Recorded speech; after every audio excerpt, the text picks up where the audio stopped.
Hi, and welcome back to Speak Like a PM.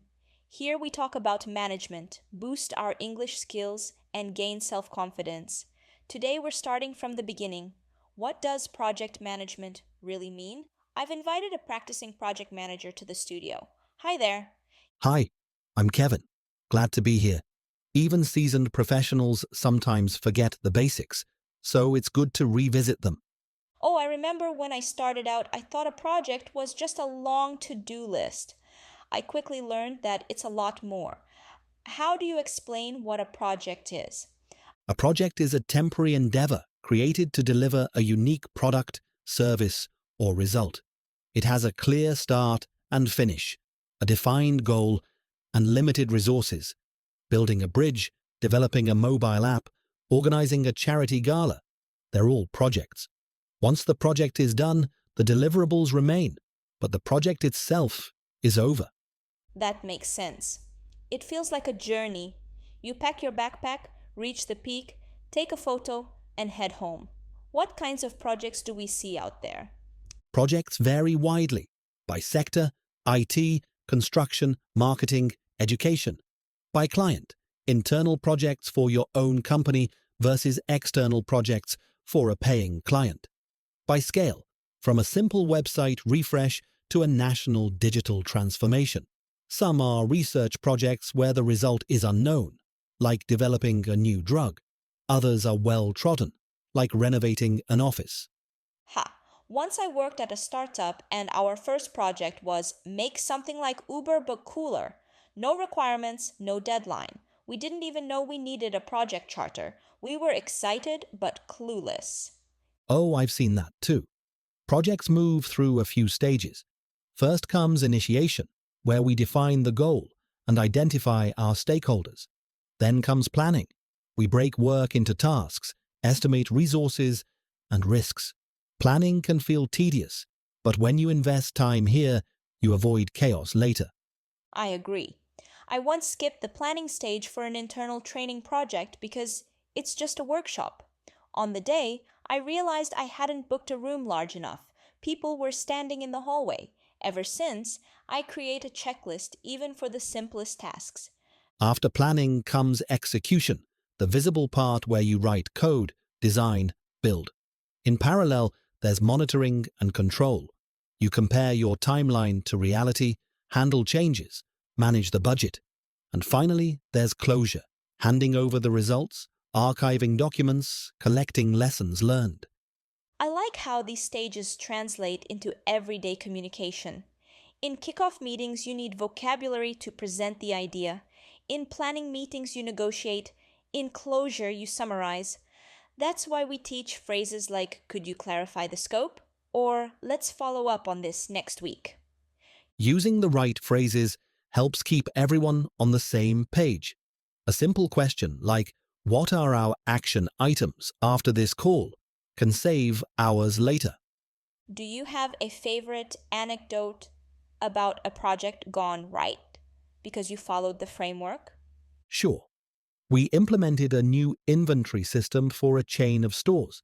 Because we took the time to hold a proper kick-off meeting, identify all the branches, and agree on deliverables, we discovered that one remote warehouse used a different format for data.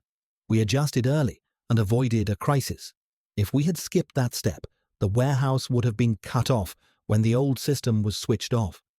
That story shows why it's worth taking initiation seriously. And why clear communication and proper documents matter. They may seem bureaucratic, but they prevent so many headaches later. Before we wrap up, let's review some vocabulary we used today.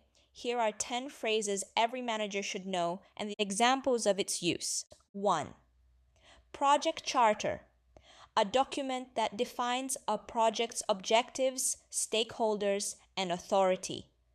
We need the sponsor to sign off on the project charter before we allocate the budget. 2. Kickoff meeting, the first meeting where the project is officially started. I'll schedule the kickoff meeting for Monday to introduce the team to the client. 3. Stakeholder, a person or group affected by or interested in the project. We need to identify every stakeholder who might be affected by this change in the UI. 4. Deliverables, the tangible or intangible outputs produced by the project. What are the key deliverables for the first milestone? 5. Timeline, the schedule that outlines when tasks should be completed. If we add this feature now, it will definitely impact our timeline. 6. Scope, the boundaries of the project, what is included and what is not. This request is currently out of scope. We should discuss it as a separate task. 7. On the same page, having the same understanding or agreement. Let's have a quick sync to make sure we're all on the same page regarding the deadline. 8. Follow up to contact someone again about a task or topic. I will follow up with the design team to see if the mockups are ready. 9. Action items, specific tasks that result from a meeting or discussion. I'll send out the meeting minutes with the list of action items by EOD. 10. Lessons learned, insights and knowledge gained after completing a project. During the lessons learned session, we realized we need better risk assessment. I really use these phrases all the time. That's why they are here. Now, a quick quiz to check your understanding. You will find the correct answers in the first pinned comment.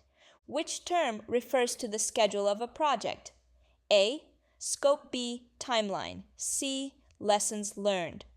If you need to contact a colleague after a meeting, which phrase would you use? A. Kickoff meeting. B. Follow-up. C. Deliverables. What do we call the first meeting of a project? A. Project charter. B. Kickoff meeting. C. Risk mitigation. We're all on the same page means A. We are at the same meeting location. B. We agree and understand each other. C. We finished our tasks.